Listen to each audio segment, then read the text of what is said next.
The Judgment is a weird weapon. If you want to make the most use of it, players are tasked with charging every shot for a few seconds before firing.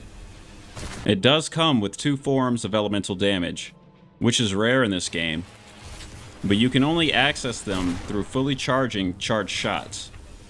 And if you fire a charged shot while aiming down sights, it will air bounce you backwards, which can be dangerous if used near a ledge and you're not aware of your surroundings.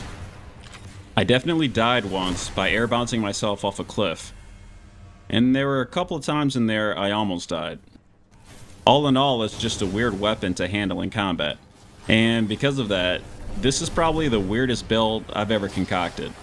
After playing around with the Judgment for a while, I started to realize that waiting to fire between charged shots requires a bit of patience. I wanted to make this build more interactive and give myself more to do so I have more options to handle enemies between firing. So I went with the Stigma Diabolicum Kirfane combo with the Iron Cross and the Ring of Excreta. And all this did a great job of making the Judgment more interactive to play around with.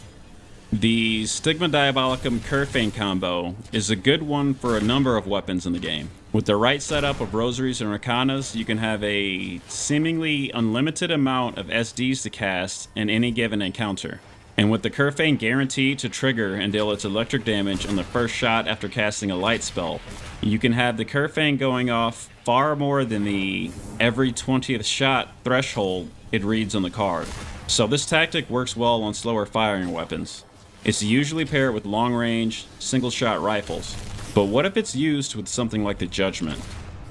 It actually works surprisingly well. I was getting a lot of damage out of hitting enemies in the weak spot of the Stigma Diabolicum with the fully charged shot. I saw the Kirfane hit with over 1,000 damage a few times. But most likely, I was hitting between the high 200s and 800s, and anywhere in between. This adds in a lot of damage output and makes it more worth it to fully charge shots between firing. Plus, the SD deals good decay damage on its own, and it pairs up well with some overpowered Earth Arcanas. And why would I use the Ring of Excreta over the Dynamo Ring? Well, the Dynamo Ring works best with faster firing weapons. With the Judgment firing so slow, you're not really marking enemies in combat for the Dynamo Ring to latch onto fast enough.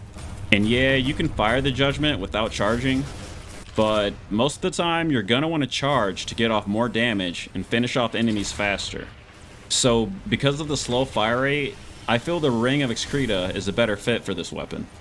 You don't have to tag monsters with gunfire to activate it, and it racks up more, or maybe similar, damage to the Dynamo Ring, and all you have to do is just dash around, in and out and around combat, setting off bombs and dealing that AoE decay damage.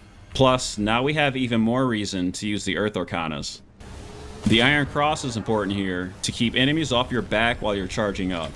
It's obviously a great form of crowd control, and it'll pull enemies close for a group freeze.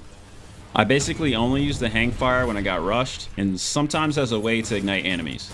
But it's here to counteract the slow fire rate and reload of the Judgment. Here's a look at what a good Arcana spread should look like for this weapon. And here's a look at our rosaries. Some tips for using this weapon. When far away from enemies, I'd advise to start charging at a distance, then dash towards enemies before firing. You can dash while charging up the Judgment, so try to intersperse that tactically into your gameplay.